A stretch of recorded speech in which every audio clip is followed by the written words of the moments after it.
Okay, so we were talking about simple epithelia, sorry, dendritic cell. उसके बाद जो है वो दूसरी तरफ, जो हमने अभी लास्ट टाइम बात की थी कि स्ट्रेटिफाइड नॉन केराटिनाइज के अंदर क्या होता है। अब हम बात करते हैं कि सिंपल एपिथेलिया यानी कि इंटेस्टाइन वगैरह के अंदर क्या हो रहा है। इंटेस्टाइन के अंदर थोड़ा सा फर्क है, वही जो मैंने अभी आपको थोड़ी देर पहले एम सेल्स वाला बताया था ना। इन सेल्स, इन रीजन्स के अंदर एम सेल का कोई कॉन्सेप्ट नहीं था। सिंपल जो है लैंगरहैंस सेल्स है जो कि उसके अंदर से डिफ्यूज करते हुए नीचे को जाते थे और प्रेजेंट करते थे। जो सिंपल एपिथेलिया है इसके अंदर जो है वो antigen sampling in this tissue depend upon the combination of M cell and trans epithelial transport. Trans epithelial का मतलब है एपिथेलियल के इर्द गिर्द ट्रांसपोर्ट, और दूसरा जो है वह एम सेल्स हैं। Overall epithelial lining is a single cell and has a tight junction, but M cell are specialized epithelial cell that lack the tight junction. It allow them to capture antigen from lumen। वही पुरानी बात है सारी। कहते हैं कि जो epithelium के एपिथेलियल सेल्स होते हैं वो आपस में बहुत टाइटली जुड़े होते हैं। ठीक है, अगर आप एपिथेलियल की ये एक लाइन बनी हुई है तो इस तरह ये टाइटली जुड़े होंगे। ठीक है, इस तरह। लेकिन जो एम सेल्स होता है ये इतने टाइटली ये होते हैं थोड़े से लूज। इनके अंदर ऐसी स्पेसेस होती हैं जहाँ से एंटीजन जो है वो गुजर के नीचे आ सकता है। ठीक है, underlying APC such as dendritic cell, और नीचे जो है वो एपीसी को प्रेजेंट कर सकते हैं। ये चीज हम पहले कर चुके थे, इसके ऊपर मैं मजीद नहीं बात करता। Sampling and Uptake R block by the magnetism. ये एक अजीबोगरीब सी यहाँ पे लाइन लिखी हुई है कि ब्लॉक करना क्यों है? अगर सैम्पलिंग करनी है तो अपटेक को ब्लॉक क्यों करना है? उसकी वजह क्या है कि एम सेल जो हैं वो इतने तो होते हैं, मतलब वो क्या करेंगे, वो तमाम के तमाम एंटीजेंस को या पैथोजेंस को वह पकड़ते जाएंगे, आगे भेजते जाएंगे, अंदर करते जाएंगे। लेकिन हर बार ये रिक्वायर नहीं होता। कई बार ओवरलोड ना हो जाए, इस चीज को भी तो प्रोटेक्ट करना है ना, कि ये ना हो कि सारे एंटीजन बॉडी के अंदर चले जाए और बॉडी का इम्यून सिस्टम कॉम्प्रोमाइज हो जाए, उसके ऊपर वर्कलोड इतना पड़ जाए। तो इसलिए ये जो अपटेक है बाय एम सेल्स जो है, इसको जो है वो कुछ ऐसे मैकेनिज्म है जिसके जरिए इसको रेगुलेट किया जाता है, लो भी किया जा सकता है। ठीक है, लोकल सिक्रीशन म्यूकस जो भी सिक्रीट होगा वो डेफिनेटली एम सेल के ऊपर एक लेयर बनाएगा ताकि वो उसको एब्जॉर्ब ना कर सके। S I J serum immunoglobulin A, definitely ये वहीं पे भी काम कर देगी, उसके खिलाफ काम करेगी। ठीक है, और उसके अलावा क्योंकि ये सीरम का पार्ट, उसका सिक्रेटरी, सॉरी, आई जी ए, क्योंकि ये म्यूकस का पार्ट है तो ये उस तरह प्रोटेक्ट करेगी। और म्यूसिन्स ये म्यूकस के रीजन आ जाएंगे, तो जितनी भी सिक्रीशन हो रही हैं वो serum, sorry, secretory I G A and mucins, तो ये जो है ये इसको इस मैकेनिज्म को, ये जो अपटेक का मैकेनिज्म है इसको ब्लॉक करते हैं। This happen to prevent overload of antigen in the body, ताकि बॉडी के अंदर जब वो एंटीजन का ओवरलोड ना हो जाए। एम सेल्स क्या है? स्पेशलाइज एपिथेलियल सेल हैं डेट लैक माइक्रोवेलाई, इनके पास माइक्रोवेलाई नहीं होता, और ये एंटीजन को प्रोटेक्ट, वो मतलब उठा सकते हैं और कैप्चर कर सकते हैं, और उसके बाद उसको ल्यूमन में ट्रांसफर कर सकते हैं। मतलब ल्यूमन से उठा के, सॉरी, उसको आगे भेज सकते हैं। I am got confuse, refresh करते हैं। तो आई वाज सिंपली सेइंग कि इसको ये वहां से मतलब ल्यूमन से उठाएगा उसको, एंटीजन को, और उसको आगे जो है वो लेमिना प्रोपिया के अंदर जो है वो ट्रांसफर कर देगा। Antigen adherence to M cells, the adherence of antigen to M cell favour endocytosis and transcytosis. जो एम आई ऑडिबल? बंद हो गई मीटिंग? चलो सही है। M cells are specialized epithelial cell, ये हो गया। The adherence to of antigen to M cell favour endocytosis and transcytosis. Endocytosis मैंने बता दिया, वो जो उसको सेल के अपने अंदर वो लेके जाता है और उसको फिर दूसरी तरफ से रिलीज कर देता है प्रोसेस करके। ट्रांससाइटोसिस का मतलब क्या होता है कि entry of material into cell, crossing cytoplasm and leaving from the other end. तो बेसिकली अगर एम सेल जो है वो इस तरह का एक सेल है जो कि पड़ा है, तो ये यहाँ से एंटीजन को लिया और दूसरी तरफ से निकाल दिया, ये जो अंदर करके उसको प्रोसेस करके उसको आगे भेजने का जो काम है, that is termed as transcytosis। ठीक है, a wide adhere to mCell but the mechanism of adherence is not fully understood। बहुत सारे जो है ना पैथोजेंस जो है वो इसके एम सेल्स के साथ अडेयर कर जाते हैं, और उसके बाद जो है वो अंदर पास कर जाते हैं ट्रांस एपिथेलियल ट्रांससाइटोसिस के जरिए। लेकिन बहुत सारे मैकेनिज्म्स जो हैं वो अभी तक अंडरस्टूड नहीं है कि किस तरह ये जो है वो क्रॉस करते हैं उसको। ये डिफरेंट बैक्टीरिया वायरसेस के नाम है, you can remember that, pout मैं इसके ऊपर बात नहीं कर रहा, रटा है सीधा सीधा सीधा। ठीक है, these adherent material tend to evoke strong immune response as they are more likely to be presented to T cells। और ये जो अडेयर करके अडेयर्ड हो गए मॉलिक्यूल, ये जो जब अंदर आते हैं सेल के अंदर, तो ये आगे फिर टी सेल्स की तरफ प्रेजेंट किए जाते हैं, ताकि इनके ऊपर जब वो और ये स्टिमुलेट करते हैं इम्यून रिस्पॉन्स को, और उसकी वजह से जब वो इनकी किलिंग हो जाती है। Tolerance to M cell, many commensal microorganism have evolved mechanism to avoid adherence to M cell. Commensal bacteria microorganism होते हैं जो बेनिफिशियल होते हैं, तो उनके पास एक स्पेसिफिक मैकेनिज्म्स होते हैं। वो उनके ऊपर हमारे पास बात नहीं की गई कि कौन सा मैकेनिज्म है, लेकिन उनके पास जो है वो, उनके पास उन्होंने रेजिस्टेंस उनके अंदर आ गई है। कि वो जो है ना एम सेल के साथ अडेयर नहीं करते, और जब तक वो अडेयर नहीं करेंगे एम सेल उनको इनगल्फ नहीं कर सकता, ठीक है। तो वो अडेयर ही नहीं करते, जिसकी वजह से जो बेनिफिशियल बैक्टीरिया होते हैं वो यहाँ पे रिजाइड करते हैं। नॉन बेनिफिशियल जो बैक्टीरिया हैं वो एम सेल से क्रॉस करके अंदर आते हैं और उनकी खली बली करा दी जाती है, ठीक है। आगे आ जाता है एंटीजन रिकग्निशन। ये थोड़ा सा है कंफ्यूजिंग ही है, बिकॉज इसकी मैंने जितनी डिटेल निकाली है मुझे फिर मैं वहीं पे कंफ्यूज होता है, लेकिन जो मुझे समझ आया मैं आपको समझाता हूँ। M cell present over organize, जो ओ मार्ट के ऊपर एम सेल्स आए, मतलब प्रेजेंट ओवर से मुराद ये था कि इस तरह जो है ये एम सेल मुझे, सॉरी ये तो इंटेस्टाइन दूसरी तरफ निकल गई है। ये आ गई इंटेस्टाइन, ये आ गया था एम सेल। उसके नीचे जो है यहाँ पे मौजूद था लिम्फोइड, ये जो ओ मार्ट है, ठीक है। तो M cell present above, over कर लो, ठीक है। अब जो ओ मार्ट है, M cell present over O MALT transport antigen across epithelium, effector B lymphocyte leave O MALT and migrate to distant mucosal और ग्लैंडुलर साइट। तो वो सारा प्रोसेस मैंने आपको बता दिया। उसके बाद क्या होता है कि यहाँ से वो जो मैंने बताया था कि बी सेल इसको लीव करते हैं, और जो ग्लैंडुलर साइट्स हैं यहाँ पे, जहाँ जहाँ पे यानी कि प्लाज्मा सेल बनते हैं, प्लाज्मा सेल बन के आगे जो ग्लैंडुलर साइट पे आ जाते हैं, जहां से आईजीए की फॉर्म में उन्होंने आगे एंटीबॉडीज को सिक्रीट आउट करना होता है, ठीक है। तो वो डिस्टेंट डिस्टेंस मतलब है, या इससे परे, इससे जो दूसरी साइड पे जाके म्यूकोजल और ग्लैंडुलर साइड पे जाते हैं जहां से वो रिलीज आउट हो जाते हैं, ठीक है। तो एमसेल इसके ऊपर तो ये जनरल लोकेशन बता दी है। आगे है डिस्ट्रीब्यूशन ऑफ होमिंग रिसेप्टर्स।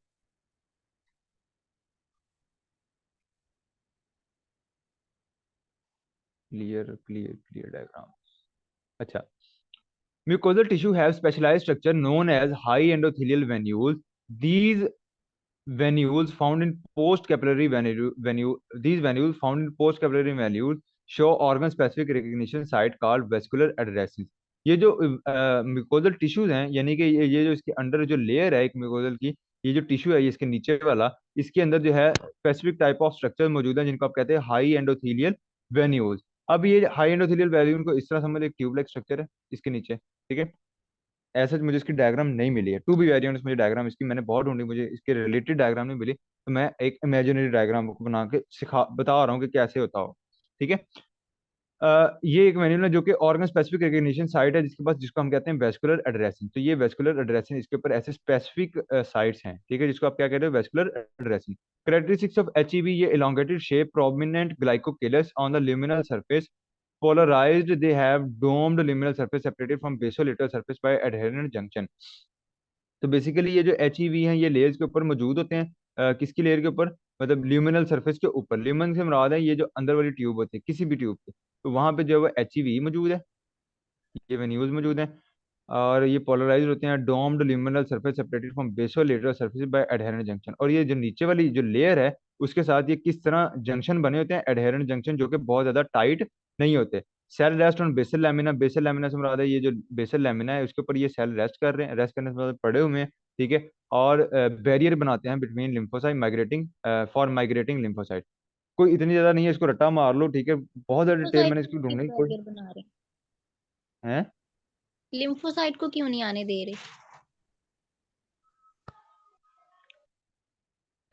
मुझे पूरा कर लेने दो, फिर मैं बताता हूँ। अच्छा, इसके अंदर जो है, मैं ये स्टार्ट में ये कहा था कि मैंने इसके ऊपर काफ़ी पढ़ने की कोशिश की थी, लेकिन मुझे इसके इससे रिलेटेड स्पेसिफिकली बहुत ज़्यादा इन्फॉर्मेशन जो है वो नहीं मिली। एक भी डायग्राम में मिल जाती ये बहुत ज़्यादा क्लियर हो जाना था। पहले इसको क्लियर करते हैं फिर इसको देखते हैं कि क्या करना है इसका, ठीक है। लोकेशन आ गई ओ मार्ट के अंदर, ये टी सेल्स एरियाज में मौजूद होते हैं बिटवीन बी सेल्स फॉलिकल और डी मार्ट के अंदर, यानी कि डिफ्यूज मार्ट के अंदर ये फ्लैट एंडोथेलियल सेल्स वेन्यूल्स के साथ, जो फ्लैट एंडोथेलियल सेल्स होते हैं वेन्यूल्स के, उसी के साथ जो है ये उसी के अंदर मतलब के होते हैं। मतलब इस तरह अगर एक लेयर लगी हुई है, डिफ्यूज मार्ट के अंदर एक लेयर है, तो ये एपिथेलियल सेल चल रहे हैं, और उसी के दरमियान में ये इस तरह करके एक जो है वो हमारे पास एच आ जाएगा।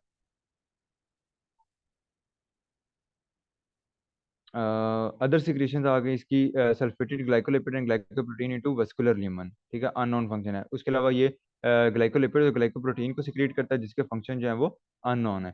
अच्छा, दूसरा जो इसका पार्ट है वो लिम्फोसाइट है, adhesion molecule known and homing receptor. इसके पास जो मॉलिक्यूल होते हैं जिनको कहते हैं एडहेशन मॉलिक्यूल, जो कि होमिंग रिसेप्टर के नाम से जाने जाते हैं, और वो उन एड्रेसिंग को रिकॉग्नाइज कर सकते हैं। Adhesion molecule belong to four protein family, दो चार प्रोटीन फैमिली है ये। जनरल जो है वो एक इन्फॉर्मेशन है, integrin, selectin, CAMs, cell adhesion molecule and proteoglycan link core protein. तो ये चार तरह की बेसिकली प्रोटीन फैमिलीज हैं जिनके एडहेशन मॉलिक्यूल बने होते हैं, और एडहेशन मॉलिक्यूल किसके ऊपर मौजूद है? लिम्फोसाइट के ऊपर मौजूद है, जिनको होमिंग रिसेप्टर कहते हैं। अब होता यह है कि बेसिकली इस तरह करके अगर इनको लाइनिंग को देखो, तो ये इसके ऊपर इस तरह लेयर लगी हुई है, जिसमें एपिथेलियल सेल भी हैं, और उसके अलावा कौन है? HEV भी हैं। अब ये जो HEV है, इसके ऊपर कौन था? एड्रेसिन मौजूद था, वस्कुलर एड्रेसिन मौजूद था। तो इसके अंदर लिम्फोसाइट का हमारे पर्पज ये नहीं है कि वो इसके अंदर इस यहाँ से घुसे, उसका काम ये है कि ये इसके अंदर फ्लो करता रहे। तो बेसिकली जितना मुझे समझ आया था वो यही था कि लिम्फोसाइट्स के ऊपर जो है वो एडहेशन मॉलिक्यूल है, और इन HEV के ऊपर जो है वो वस्कुलर एड्रेसिन है। तो जो लिम्फोसाइट है वो इसके साथ बाइंड करता हुआ चलता है, अगले HEV के ऊपर जाएगा, उसके पास एडहेशन मॉलिक्यूल होगा, और इस तरह जो है ये मूव करता जाएगा। अगर यहाँ पे साफ सी डायग्राम बन जाए इस तरफ, ये हमने एक लेयर लगा ली, ये HEV का एक सेल आ गया, ये HEV का दूसरा वेन्यूल आ गया, ये तीसरा वेन्यूल आ गया, इसके ऊपर ये है वस्कुलर एड्रेसिन। ये हमारे पास आ गया जो है लिम्फोसाइट, इसके ऊपर ये है एडहेशन मॉलिक्यूल। तो ये एडहेशन मॉलिक्यूल इसके साथ अटैच कर जाएगा, फिर ये रोटेट करके आगे जाएगा, ठीक है। दूसरा इसके ऊपर एक और एडहेशन मॉलिक्यूल होगा, वो इसके साथ अटैच कर जाएगा, ठीक है। फिर आगे जाएगा, इस तरह मूव करेगा तो एडेशन मॉलिक्यूल के साथ फिर यहाँ पे आके ये बाइंड कर जाएगा। तो इस तरह ये विद इन द ट्यूब जो है ये मूव कर रहा है, ठीक है। तो what I homing found out के है कि वो उसे हाँ, रिकॉग्नाइज करके उसके साथ जुड़ेगा। हाँ, होमिंग एडेशन मॉलिक्यूल का सिंपल सा काम है कि उसने वर्सकुलर एड्रेसिन के साथ, वर्सकुलर जो एड्रेसिन है उसके साथ बाइंड करना है। तो हमारे पास दो चीजें हैं बेसिकली, एक हमारे पास है HEV, हाँ, वॉकिंग, जैसे उसने लाइक वॉकिंग, उसने मूव करना है उसके अंदर। एक हमारे पास HEV है, हाई एंडोथेलियल वेन्यूल, जिसके पास, जिसकी रिकग्निशन साइट है वस्कुलर एड्रेसिन, मतलब उसके पास एक पार्ट है स्पेसिफिक। दूसरी तरफ हमारे पास है लिम्फोसाइट, जिसका एक पार्ट है होमिंग रिसेप्टर। ये दोनों आपस में एक दूसरे को बाइंड करते हैं, और इस तरह फिर जो है वो जो लिम्फोसाइट है वो उसके अंदर मूव करता है, ठीक है।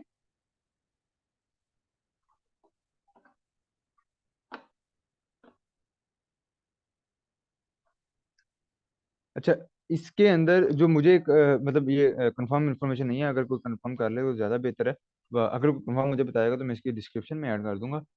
वो बेसिकली मैं ये कह रहा था कि इसके अंदर होता ही है कि वो जो हमने लास्ट टाइम देखा, जो ओ मार्ट है, ये जो ओ मार्ट है, इसमें हमने देखा कि टी सेल्स यहाँ पे आए कहाँ से? बी सेल्स तो वहां पे बन रहे थे ना, जर्मिनेट हो रहे थे, टी सेल्स कहाँ से आए? तो मेरा ख्याल है कि ये जो होमिंग रिसेप्टर है, जो पीछे से ट्यूब्स आ रही हैं ब्लड के जरिए से, जो लिम्फोसाइट यहाँ पे आने हैं, या लिम्फ के जरिए जो आने हैं लिम्फोसाइट, वो इन ट्यूब्स के जरिए आते हैं, ठीक है, जिसके अंदर HEV मौजूद होता है, और वो टूवर्ड्स इधर लेके आता है उनको, ओ मार्ट के अंदर भी और डिफ्यूज मार्ट के अंदर भी। तो मुझे ये आया था कि टी सेल जो आने हैं यहाँ पे, जो टी हेल्पर सेल भी बेशक आने हैं, या साइटोटॉक्सिक टी सेल्स आने हैं, तो वो थ्रू दीज ट्यूब्स आते होंगे, ठीक है, ये HEV के जरिए आते होंगे, ठीक है। तो मेरा इस हिसाब से अगर आपको लगता है कि कॉन्सेप्ट ठीक है तो फिर चल जाएगा। मतलब मैंने एक वीडियो देखी थी, थोड़ी बहुत उसमें आइडिया हुआ था, उसमें यही कुछ हो रहा था। इस तरह ट्यूब थी, उसमें यहाँ पे बाइंड करता है, उसके बाद नेक्स्ट बाइंड करता है, नेक्स्ट बाइंड करता है, तो आना तो एट द एंड उसको ओ मार्ट या डिफ्यूज मार्ट के अंदर ही है, जहाँ पे वो अपना परफॉर्म फंक्शन जो है वो परफॉर्म कर सके, किलिंग एक्शन का।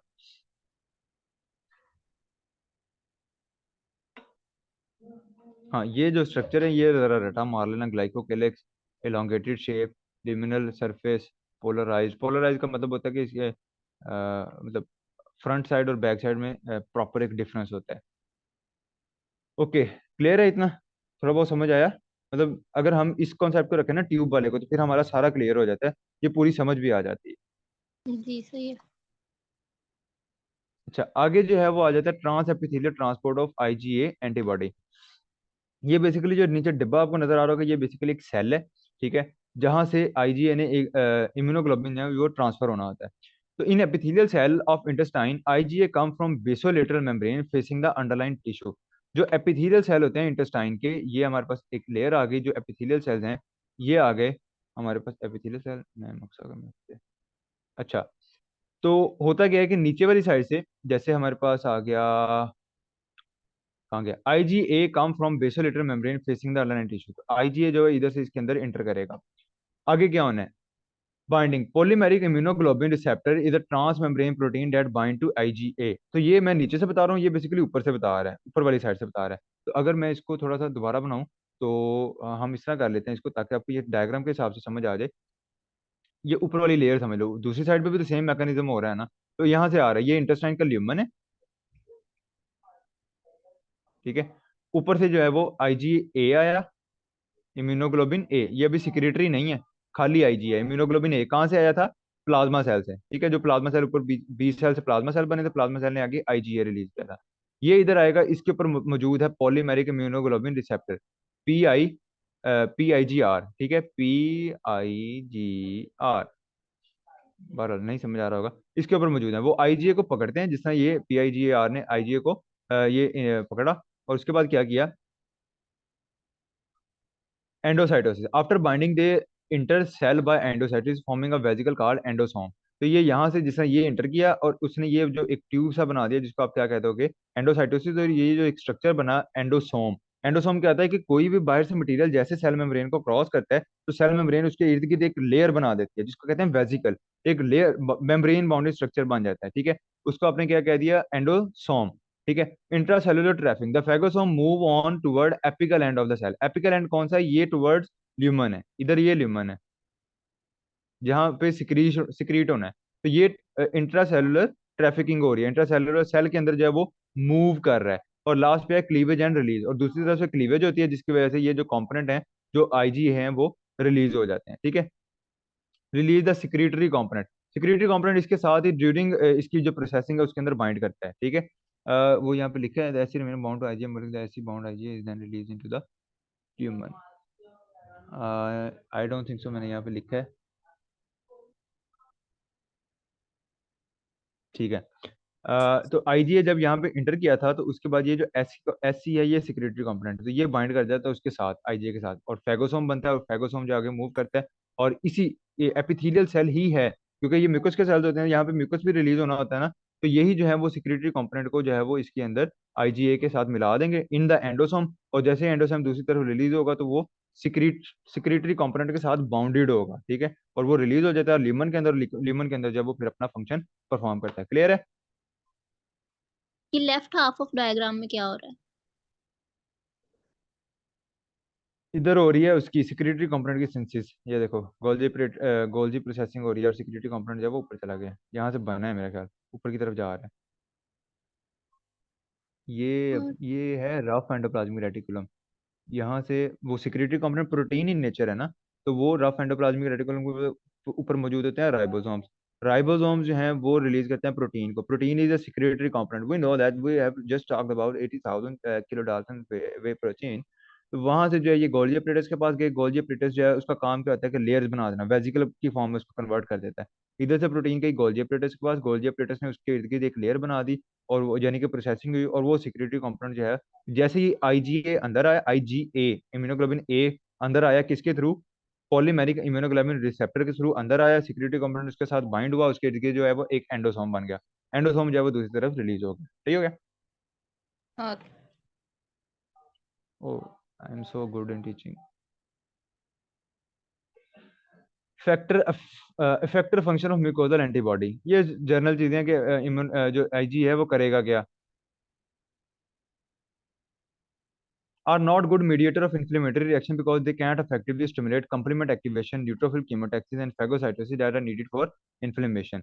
IgA जो है वो बेसिकली बहुत अच्छा इन्फ्लेमेटरी रिएक्शन के अंदर गुड मेडिएटर नहीं है, मतलब ऐसा रिस्पॉन्स नहीं शो कर सकता, क्योंकि ना तो ये कॉम्प्लीमेंट एक्टिवेशन कर सकता है। कॉम्प्लीमेंट सिस्टम पूरा एक अलग से पूरा लेक्चर है उसके ऊपर, ठीक है। कॉम्प्लीमेंट सिस्टम होता है जिसके अंदर एक कैस्केड चलती है, एक रो वाइज जो है ना किलिंग ऑफ एंटीजन होता है, ठीक है। वो एक फाइल है मेरे पास, फिफ्थ सेमेस्टर की मैंने पढ़ाई थी, तो वो मैं सेंड कर दूंगा अगर किसी ने पढ़नी हो। उसके अलावा न्यूट्रोफिल कीमोटैक्सिस, ना तो ये न्यूट्रोफिल्स जो है वो बेसिकली फेगोसाइटोसिस का एक्शन कर सकते हैं, ठीक है। कीमोटैक्सिस का मतलब है कि केमिकल सिग्नल रिलीज करना, IgA ऐसे सिग्नल रिलीज करे जो कि न्यूट्रोफिल को अट्रैक्ट कर सकें, तो ये उसको भी अच्छी तरह नहीं कर सकता। और फेगोसाइटोसिस को भी ये अच्छी तरह इनिशिएट नहीं करवा सकता, जो कि ऑल तमाम के तमाम प्रोसेस, ये तीनों चारों प्रोसेस जो है वो इन्फ्लेमेशन की कंडीशन को मैनेज करने के लिए, यानी कि उसको रेगुलेट करने के लिए जरूरी होते हैं। तो IgA is not a good mediator of inflammatory reaction. Instead it can stimulate, इसकी जगह वो करता क्या है? Intra epithelial virus neutralization by IgA। ये जो एपिथेलियल लाइनिंग के अंदर कोई वायरस आया तो उसकी IgA के साथ न्यूट्रलाइजेशन करवा देना, मतलब IgA उसके खिलाफ काम करता है और उसको खत्म कर देता है। म्यूकोजल एंटीबॉडीज ये काम करती हैं। इम्यून एक्सक्लूजन सर्व एस्कॉर्ट फंक्शन, और ये कोई एपिथेलियम जो है वो उसको मतलब खत्म करना है, इम्यून उसको एंटीजन जो भी आ चुके हैं, ठीक है। एलिमिनेटिंग एंटीजन उसको खत्म करता है। Beneficial not to induce inflammation, और ये इन्फ्लेमेशन कॉज नहीं करता, इसलिए ये इसका बेनिफिट भी है। बेनिफिट क्यों है? क्योंकि ये बगैर इन्फ्लेमेशन कॉज किए जो है वो उसको खत्म कर देता है और ओवर इफेक्ट ऑफ इन्फ्लेमेशन को बचा लेता है, क्योंकि जब इन्फ्लेमेशन होती है तो उसकी वजह से कुछ ना कुछ डैमेज भी होता है, तो ये बगैर इन्फ्लेमेशन कॉज किए ही उसके खिलाफ काम कर देता है। ठीक है, और उसकी वजह से ये जो है वो एक इस सेंस में ये बेनिफिशियल भी हो सकता है। Excretory function of for IgA, और ये क्या करता है कि ये एपिथेलियल एक्सक्रीट आउट होके बाहर ल्यूमन में, और वहां पे उसके साथ बाइंड करके आईजी उसके साथ एंटीजन के साथ वहीं उसके साथ जो है वो फंक्शन कर सकता है, जो कि मैंने यहाँ पे बताया भी था। कहाँ पे यहाँ पे यहाँ पे यहाँ पे ये सिंपल एपिथेलिया के अंदर, क्योंकि वो क्या करता है कि आईजीए जो है वो उसको ये एस आईजीए क्या करता है, अपटेक का मैकेनिज्म को ब्लॉक करता है, क्योंकि ये वहां पे पहले से सिक्रीट होकर पहले कोशिश करता है कि ल्यूमन के अंदर ही उसको खत्म कर दिया जाए। ठीक है, तो ये था इसके अंदर। और आगे जो है हमारे पास आ गया relationship between systemic and mucosal immunity. Systemic हमारी ओवरऑल बॉडी का इम्यून सिस्टम है, म्यूकोजल इम्यूनिटी जो स्पेसिफिक है यहाँ पे। Oral tolerance, oral administration of antigen सप्रेसिस systemic immunity, जो बेसिकली एलर्जिक रिस्पॉन्स आता है वो ड्यू टू सिस्टेमिक इम्यूनिटी होता है, बॉडी के ओवरऑल इम्यून सिस्टम की वजह से होता है। तो ये ओरल टॉलरेंस क्या मुराद है कि ये म्यूकोजल इम्यूनिटी है, ये डिफरेंशिएट करती है between harmful and non harmful component. और जब आप एंटीजन खाते हो, एंटीजन से मुराद है कि कोई भी ऐसी चीज जो रिएक्शन कॉज कर सकती है, अब वो नॉन हार्मफुल भी हो सकता है, मतलब एंटीजन सप्रेशन ये कॉज करवाएगी। This is done to avoid food allergies, मतलब कि कुछ एक ऐसा फूड कंपोनेंट है जो जिसको systemic immunity as a pathogen ले रही है, एज एन एंटीजन ले रही है, लेकिन म्यूकोजल इम्यूनिटी को पता है कि वो हार्मफुल नहीं है। तो म्यूकोजल इम्यूनिटी बेसिकली जो है वो टॉलरेंस को इनहेंस करती है एनर्जी को by suppressing that over reaction. ठीक है, बाय ये रिकॉग्नाइज करती है प्रॉपरली, और फिर इसी वजह से ये ओवर एक्शन को जो है वो प्रोटेक्ट कर लेती है। दूसरा है म्यूकोजल इंटरनेट। म्यूकोजल सेल आपस में, म्यूकोजल के जो भी एपिथेलियल सेल होते हैं वो आपस में एक दूसरे को रिस्पॉन्ड कर सकते हैं कि जगह डाकू आ गया, ये ते जरा तैयार रहो। ठीक है, और उसके अलावा ये एपिथेलियल सेल पीछे जो बाकी इम्यून सेल्स हैं उसको भी स्टिमुलेट कर सकते हैं कि वो इम्यून सेल्स बाकी जिस तरह बॉडी के अंदर B and T lymphocyte and all those things वो आके अपना रिएक्शन शो करें। ठीक हो गया। और लास्ट पे डेंजर थ्योरी, जो कि कहती है कि एपिथेलियल सेल जो है वो डेंजर सिग्नल रिलीज कर सकते हैं, जो कि अदर सेल्स यानी कि को आगाह कर सकते हैं अबाउट द इन्वेडर। अजान हो रही है, उसके बाद 2 मिनट बाद इसको थोड़ा सा रह के जो कंटिन्यू करेंगे।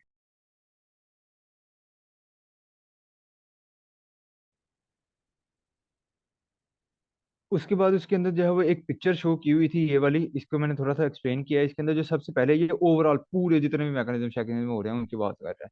SCPIGR अभी मैंने यहाँ पे बताया था, ये वाली जो डायग्राम है ना, पॉलीमेरिक इम्यूनोग्लोबिन रिसेप्टर वाली। ठीक है, तो इसके अंदर ये जो PIGR जो है वो इसकी एपिथेलियम से उसकी क्या करवा रहा है, ट्रांसपोर्ट करवा रहा है। ये सिक्रेटरी ये जो है वो IgA गया, आगे जो है वो PIGR ने इसको मतलब रिस्पॉन्ड किया, इसको ट्रांसफर किया आगे, और दूसरी तरफ से जो है वो इसके अंदर जो है वो ऐड हुआ, कौन ऐड हुआ था, सिक्योरिटी कंपोनेंट ऐड हुआ आईजीए में, और दूसरी तरफ से ट्रांसपोर्ट ऑफ सिक्योरिटी आईजीए, यानी कि सिक्योरिटी आईजीए जो दूसरी तरफ से निकल आई। उसके बाद आई कैम है, ये बेसिकली एडेशन मॉलिक्यूल्स होते हैं जो कि पैथोजेंस को अपने साथ बाइंड करके रखते हैं। ठीक है, और उसको फिर आगे उसकी ट्रांसपोर्ट करवाते हैं टूवर्ड्स डाउनवर्ड नीचे, ताकि उसके ऊपर एक्शन किया जा सके। उसके अलावा यहाँ पे CD86 और CD80 हैं, ये मैंने दोनों बताए थे को स्टिमुलेटरी मॉलिक्यूल हैं, क्योंकि ये आपस में मिलकर टी सेल्स को जो है वो स्टिमुलेट करते हैं, और टी सेल्स फर्दर और इसको दोबारा स्टिमुलेट करते हैं। ठीक है, और इस तरह ये एक दूसरे को स्टिमुलेट करते जाते हैं। ठीक है, ये को स्टिमुलेटरी मॉलिक्यूल है। और तीसरी चीज मैंने कही थी टी सेल्स को कौन स्टिमुलेट कर रहा है, एंटीजन की प्रेजेंटेशन। ठीक है, MHC सेल क्लास 2 मौजूद है और MHC क्लास 1 मौजूद है। MHC 2 does present antigen to activated T cells. ठीक है, जो MHC 2 होता है वो टी सेल्स जो साइटोटॉक्सिक टी सेल्स होते हैं उसकी तरफ जाते हैं। ठीक है, तो MHC क्लास 2 जो है वो एंटीजन को प्रेजेंट करेगा। बेसिकली यहाँ से ये इसने इसको क्रॉस किया, उसके प्रोसेस हो गए, एंटीजन आ गए, ये MHC क्लास 2 ने जो है वो एंटीजन प्रेजेंटेशन हो गई टुवर्ड्स टी सेल्स। ठीक हो गया। उसके अलावा MHC क्लास 1 है जो कि साइटोकाइंस की रिलीज करवाती है। ठीक है, साइटोकाइंस से मुराद है कि जितने भी इन्फ्लेमेटरी मीडिएटर्स होते हैं। ठीक है, और आगे ये जितने भी ये सारे हैं, ये सारे नाम दिए हुए IL-1 TGF IL-6, ये सारे इन्फ्लेमेटरी मीडिएटर्स हैं जो कि आगे सिग्नल करते हैं बॉडी के बाकी इम्यून सिस्टम को कि आप एक्टिव रहें और रिस्पॉन्स शो करें। ठीक है, और बी सेल्स को भी स्टिमुलेट करेगा, बाकी जितने भी स्टिमुलेशन है, जितने भी सिग्नल्स देने हैं आप बाकी सेल्स को, वो MHC 1 क्लास 1 के जरिए टी हेल्पर सेल बनते हैं। ये टी हेल्पर सेल के ऊपर होते हैं MHC क्लास 1। आगे फिर फर्दर डिफरेंट मुख्तलिफ सेल्स को जो है वो आगे साइटोकाइंस को रिलीज करके उन सेल्स को क्या करता है कि आप आए और यहाँ पे आके जो है वो रिस्पॉन्स शो करें। ठीक है, तो ये बेसिकली उसका है, और लास्ट पे ये सारे जो है वो उसके नाम दिए हुए हैं। नेक्स्ट हमारे पास आ जाती है वैक्सीन। ये सारी चीजें, इसके अंदर कोई भी ऐसी चीज नहीं है जो समझाने वाली है। एडहेरेंस को रोकना चाहिए, इसको माइक्रोऑर्गेनिज्म को, वायरुलेंस एपिटॉप को रिकॉग्नाइज करना चाहिए, इम्यूनोजेनिक होनी चाहिए। एपिटॉप जो होता है वो मतलब आ गया, अच्छा मस्ट बी इम्यूनो, अच्छा ये मिक्स करके लिखे हुए हैं जो चीजें, कई बार आपको लगे वैक्सीन का मतलब है कि कोई वीकेंड पैथोजन, लेकिन इसके अंदर जो है वो इम्यून सिस्टम के हवाले से भी सामने थोड़ी थोड़ी बातें मिक्स की हुई हैं कि इम्यून सिस्टम कैसा होना चाहिए। Should neutralize toxin, facilitate clearance from host, should induce long lasting immunity. अब ये इम्यूनिटी से उससे वैक्सीन से रिलेटेड है। जनरल पॉइंट है, याद कर लेना, कोई इसके अंदर ऐसी ऐसा चीज नहीं है याद करने वाली। रिक्वायरमेंट है, ये भी जो है वो जर्नल है, ठीक है। जैसे हमारे पास ये आ गया, orally should be vaccine taken, safe होनी चाहिए, गैस्ट्रिक इंटेस्टाइनल इन्वायरमेंट को सर्वाइव कर सकती हो, एसिडिक इन्वायरमेंट है, बेसिक इन्वायरमेंट है, नॉर्मल क्लियरेंस मैकेनिज्म को सर्वाइव कर सकते हो, क्योंकि बॉडी का डाइजेस्टिव सिस्टम जो है वो ओवरऑल क्लियरेंस मैकेनिज्म है, वो क्लियर कर सकता है, तो ये उसको सर्वाइव कर सके फिर ये वहां पे रह सकती है वैक्सीन, ठीक है। एम सेल्स और इसको ये इसमें इतनी एबिलिटी होनी चाहिए कि एम सेल को पास करे, एपीसी में जाए, और ताकि वहां पे जाके इम्यूनिटी को जो है वो एक रिस्पॉन्स करवा सके, उसका जनरेट करवा सके, क्योंकि इम्यूनिटी इम्यून सेल्स का रिस्पॉन्स जनरेट होगा तो इम्यूनिटी डेवलप होगी, ठीक है। उसके अलावा ये dimeric S I G A production और रिएक्शन करवा सके, उसकी सिक्रीशन वगैरह, सिक्रीशन आना था।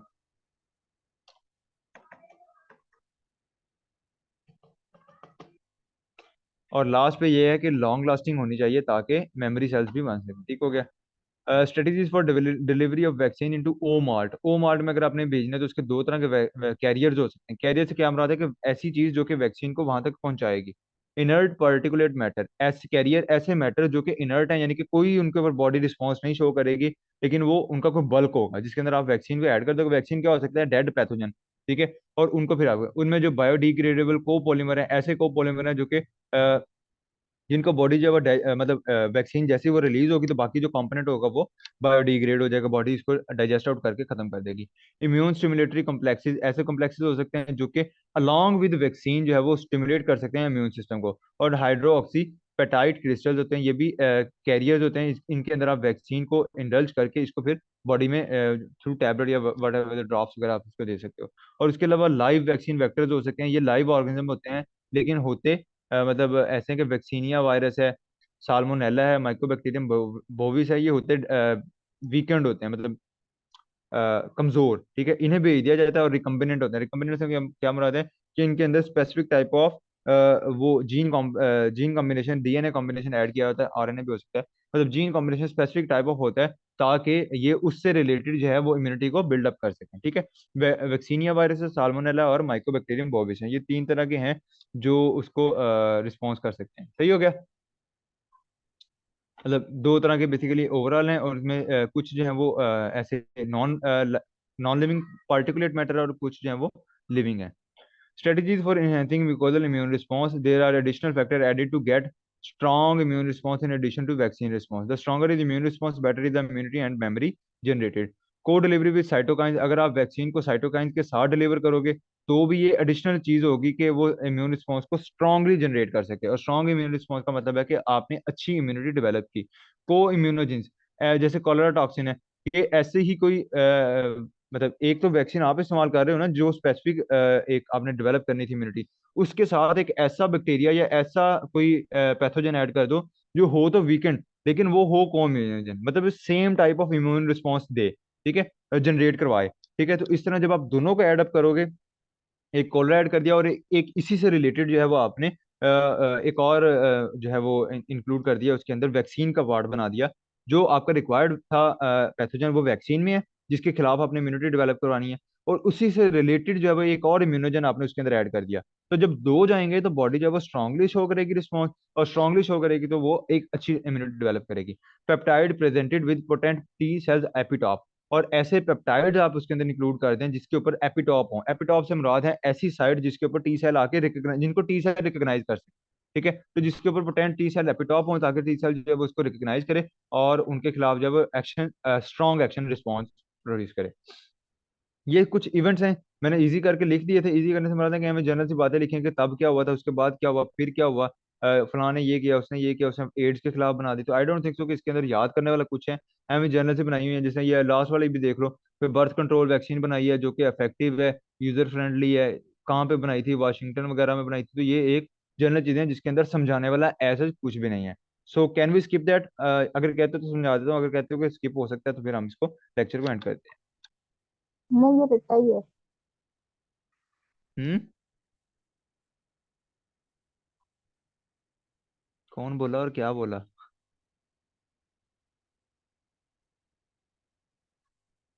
ये जर्नल है, मतलब ऐसा मेरा नहीं ख्याल कि इसमें तो करने की जरूरत है। ओके, आप लोग देख लो। इफ यू रहने दें, ओके, रट्टा ही है। ओके, तो that was all about this.